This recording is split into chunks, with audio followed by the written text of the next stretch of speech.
গানে গানে যদি আমার মনের কথা তোমার মনের কাছে পৌঁছে যায়, হতে পারে এই খোলা আকাশে আকাশে পাশাপাশি বসতে চায়। এর বেশি কিছু আশা করি না, তোমার গানের ভাষা। ঠিক আছে মা, তুমি টেনশন করো না, আমি গিয়ে দেখছি। জঙ্কুক আর এক মুহূর্ত সময় নষ্ট না করে ও নিজের গাড়ি নিয়ে বেরিয়ে যায় দেখে খোঁজার উদ্দেশ্যে।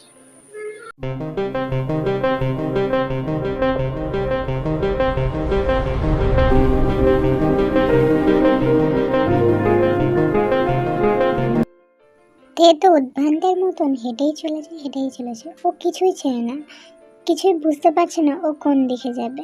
ও দৌড়ে পালাচ্ছে। কি জানে মেয়েটা কোথায় গেল, খুঁজে পাচ্ছে না। কি না করি আমি, মেয়েটাকে ছেড়ে দিলাম আগের মাথায়, কোথায় গেল কে জানে। এটাকে না, হ্যাঁ দেখে তো তাই মনে হচ্ছে, তো হেঁটে হেঁটে যাচ্ছে। জঙ্কুক তেকে দেখতে পেয়ে তের কাছে গিয়ে সামনে গাড়ি দাঁড় করায়। এরপর গাড়ি থেকে নেমে এসে তের সামনে দাঁড়িয়ে বলে, কোথায় যাচ্ছ তুমি? তে তো জঙ্কুককে এভাবে নিজের সামনে এসে দাঁড়াতে দেখে শক। আপনি আপনি এখানে কি করছেন? আপনি কেন এসেছেন এখানে? আমাকে মাঝ রাস্তায় নামিয়ে দিয়ে শান্তি হয়নি, আবার আপনি এসেছেন সিম্পাতি দেখাতে? তোমাকে যেটা জিজ্ঞেস করছি সেটা বলো, তুমি এখান দিয়ে কোথায় যাচ্ছ? আমার যেখানে ইচ্ছে সেখানে যাচ্ছি, জাহান্নামে যাচ্ছি, যাবেন আপনি আমার সাথে? এইসব ননসেন্সের মতন কথা বলা বন্ধ করে গাড়িতে এসো। আমি গাড়ির ভিতরে যাচ্ছি, তুমিও এসো। যাবো না আমি আপনার সাথে, চলে যান। মাঝ রাস্তায় নামিয়ে দেওয়ার সময় মনে ছিল না, এখন এসেছেন দরদ দেখাতে? আপনি চলে যান, আমি যাবো না আপনার সাথে। আমি কি বললাম, চুপচাপ গাড়িতে উঠে এসো। এক কথা বারবার বলা আমার পছন্দ নয়। জাঙ্কুকের কথাতে কোনো পাত্তাই দেয় না, সে নিজের মতন আবারও হাঁটতে লাগে। এরপর জাঙ্কুক আর কোনো কথা বলে না, তেকে কাঁধে করে তুলে নিয়ে গিয়ে সোজা নিজের গাড়িতে বসায়। এটা কি হলো, আপনি কি করলেন এটা? এরপর জাঙ্কুক গাড়িতে উঠে দরজা লাগিয়ে নিজের সিটে বসে পড়ল। এরপর ড্রাইভ করতে করতে বলল, সোজা আঙুলে ঘি না উঠলে আঙুল তো দেখাতেই হবে ম্যাডাম। বাট আপনি আমার সাথে এসব কেন করছেন? আমি আপনার কি হই? যদি বলি বিশেষ কেউ, থাক এসব কথা পরে হবে, এখন বাড়ি যাওয়া যাক। জাঙ্কুক আর বেশি কথা বাড়ালো না, সে নিজের মন দিয়ে টাইপ করতে লাগলো। আর তে জাঙ্কুকের বলার কথাটা ভাবছে, না না, ইনি এসব কি বলছে, এসব কিছুই হতে পারে না, এসব ভুল। আমি তো শুধুমাত্র এদের বাড়ির আশ্রিতা, এর থেকে বেশি কিছু না, এর থেকে বেশি কিছু হতেও দেওয়া যাবে না। তে এইসব নিয়ে ভাবছে আর জাঙ্কুক তেকে ডাকছে।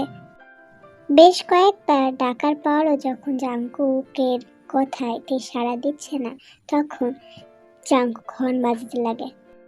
কি হলো, এভাবে হর্ন বাজাচ্ছেন কেন? কি হয়েছে?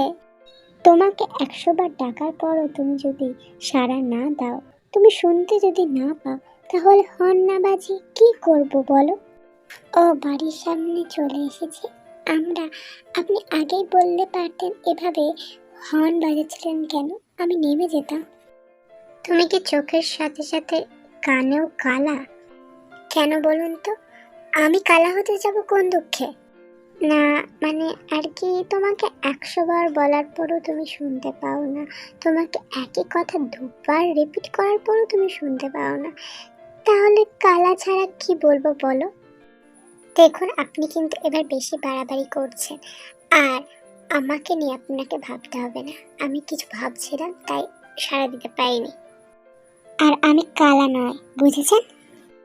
এরপর তে গাড়ি থেকে নেমে বাড়ির ভিতরের দিকে চলে যেতে লাগে।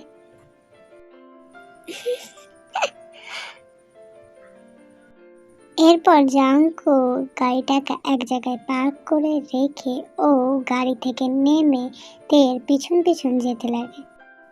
এরপর কয়েকবার কলিং বেল বাজানোর পর জিন দেবী এসে দরজা খোলে। জিন তড়িঘড়ি করে দরজা খুলে এসে দেখে তে এসে। মা তুই এসেছিস, আয়। মা তুই কোথায় চলে গিয়েছিলি একা একা? তুই তো এখানকার কিছুই চিনিস না, তোর যদি কিছু হয়ে যেত, হ্যাঁ, একা একা কোথাও চলে যায় এভাবে এমন করে?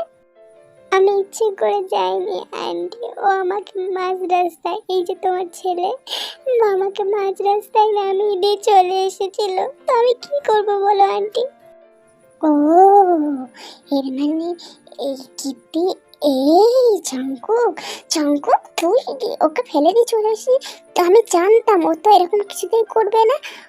তোর জন্য তোকে যদি যে ঝাড়ু পিটা আমি না করেছি। আমার নাম জিন না, শয়তান, শয়তানের বাচ্চা। দেখো মা, মিথ্যে কথা বলছে, আমি এমন কিছু করতে পারি না, আমি এমন কিছু করিনি। এইসব মিথ্যে কথা বলছে ও, তুমি ওর কথা বিশ্বাস কেন করছো? আমি ওকে নামিয়ে আসিনি মা। ও তার মানে ও মিথ্যে কথা বলছে, আর তুমি খুব সত্যবাদী যুধিষ্ঠির, তাই না? তুমি কিছু করোনি, তুমি তো কিছু করতেই পারো না, তাই না? না না আন্টি, জাঙ্কুক মিথ্যে কথা বলছে, ও আমাকে মাঝ রাস্তায় ফেলে দিয়ে চলে এসেছিল। আরে মা, আমি জানি তো ওর মতন শয়তান আর বদমাস, ও ছোট থেকে এরকম বদ। আমি জানি না এটা কে করে, তোকে তো আমি আজ সোজা করে ছাড়বো জাঙ্কুক। মা তুমি এই মেয়েটার কথা বিশ্বাস করছো, আমার কথা বিশ্বাস না করে এই মেয়েটা এখন আপন হয়ে গেছে তোমার। আমার পর, হ্যাঁ, তুমি ওর কথা শুনে আমাকে মারবে? তোমার এই দুধের শিশুটাকে? দুধের শিশু না ছাই, একটা এত বড় আড্ডামারা ছেলে, সে আবার দুধের শিশু বলছে নিজেকে। তোমাকে তো আমি পরে দেখে নেবো, আমাকে এইভাবে কেস খাওয়ানোর সাজা তুমি তো পাবে। আর এখন আমি আমার মাকে সামাল দিই, নাহলে মা বিগড়ে গেলে মুশকিল। অন্যায় করে আবার মুখে বড় বড় কথা, Jungkook. Sorry sorry mother India, আর জীবনেও হবে না। আমার কাছে ক্ষমা চাইলে হবে না, যা তের কাছে গিয়ে যা, তের সাথে এমন করেছিস, তের কাছে গিয়ে ক্ষমা চা। জাঙ্কুক জানে ওর মায়ের কথা শোনা না পর্যন্ত ওর মা শান্ত হবে না, তাই জাঙ্কুক তের কাছে গিয়ে তের সামনে দাঁড়িয়ে বলল, তোমাকে তো আমি দেখে নেবো পরে, পরে দেখবেন, আগে আমার কাছে ক্ষমা চেয়ে নিয়ে। ক্ষমা করে দাও তে, আর তোমার সাথে এরকম কোনোদিনও করবো না তে, ক্ষমা করে দাও। আমি চলে এসেছি। কি হচ্ছে এখানে? কিসের জন্য জাঙ্কুক ক্ষমা চাইছে? আরে তেমন কিছু না ড্যাড, এমনি। ও তুমি চলে এসেছো, যাও গিয়ে ফ্রেশ হয়ে নাও, আমি খাবার পাচ্ছি। এই তোরা যে যার রুমে যা, আর এরকম যেন কোনোদিনও না হয় জাঙ্কুক। না না মাদার ইন্ডিয়া, আর কোনোদিনও হবে না। এরপর তে জাঙ্কুক যে যার রুমের দিকে চলে গেল। এরপর তে নিজের রুমের দিকে যাচ্ছিল, তখনই জাঙ্কুক তের হাত ধরে টেনে নিজের কাছে নিয়ে আসে। কি হলো, আপনি এভাবে টেনে আমাকে এইখানে নিয়ে এলেন কেন? আমাকে মাকে দিয়ে বকা খাওয়ানোর শাস্তিটা নেবে না? আমাকে বকা খাওয়ানোর শাস্তিটা তো তোমাকে পেতেই হবে মিস তে। এসব আপনি কি সব জায়গা বলছেন? শাস্তি? কিসের শাস্তি? অনেক শাস্তি বাকি আছে তোমার মিস তে। আমার নাম্বার তোমার ফ্রেন্ডকে দিয়ে আমাকে কল করে ডিস্টার্ব করার শাস্তি তোমাকে পেতেই হবে।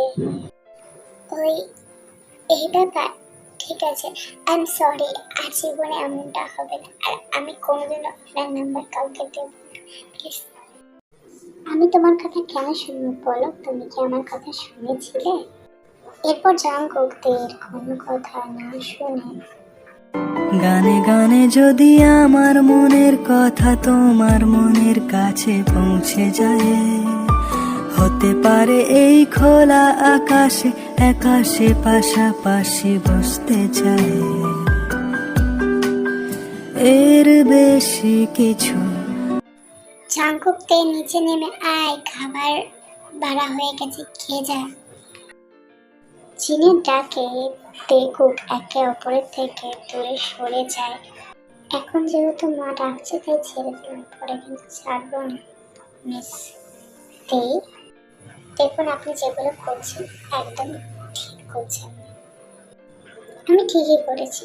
তুমি আমাকে এইভাবে চালাবে আর আমি তোমাকে চালাবো না, কিভাবে হতে পারে? কি হলো, আর কতবার ডাকতে হবে? তে জাঙ্কুক নিচে নামো।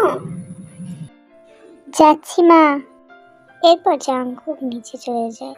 জাঙ্কুকের পিছন পিছন তেও নিচে যায়। দুজন দুজনের জায়গায় খেতে বসে পড়ে। আরএম জাঙ্কুককে উদ্দেশ্য করে বলে, জাঙ্কুক, তোমাকে কিছু কথা বলার আছে। তুমি যেহেতু এখানেই থাকছো, তাই আমি চাইছি তুমি আমাদের বিজনেসে জয়েন করে দেখাশোনা করো। আর এটা আমি চাই। আচ্ছা ড্যাড, আমি জয়েন করব। আমি চাইছি তুমি কাল থেকে জয়েন করো। কাল মহালয়া আছে, শুভ দিন, তো তুমি কাল থেকে জয়েন করো আমাদের কোম্পানিতে। আচ্ছা ঠিক আছে ড্যাড, তুমি যেটা চাইবে সেটাই হবে। আচ্ছা, অল দ্য বেস্ট। আর তুমি কাল থেকে জয়েন করো, ঠিক আছে? তুমি কি শুরু করলে? ছেলেটা সবেমাত্র বাড়ি ফিরলে আর তুমি এখনই অফিসের কাজে ওকে ঢুকিয়ে দিচ্ছ? পুজোর পর নাই করুক। দেখো জিন, আমার তো বয়স হচ্ছে, আমি আর কত এই অফিসে ঝামেলা নেব? ও এখন বড় হয়েছে, ওই তো দায়িত্ব নেবে আমার অফিসের, তাই না? আরে ড্যাড, তোমরা আবার ওই একই ব্যাপার নিয়ে কথা বলছো। আমি তো বললাম আমি জয়েন করব। আচ্ছা ঠিক আছে, যা ইচ্ছা করো তোমরা, আমি কিছু বলবো না। আরে মাদার ইন্ডিয়া, এত রাগ করছো কেন? বাবা তো ঠিকই বলেছে, আমার এখন থেকে দায়িত্ব নেওয়া উচিত। এরপর আর কোনো কথা না বলে সবাই খাওয়া দাওয়া করে যে যার রুমে চলে যায়।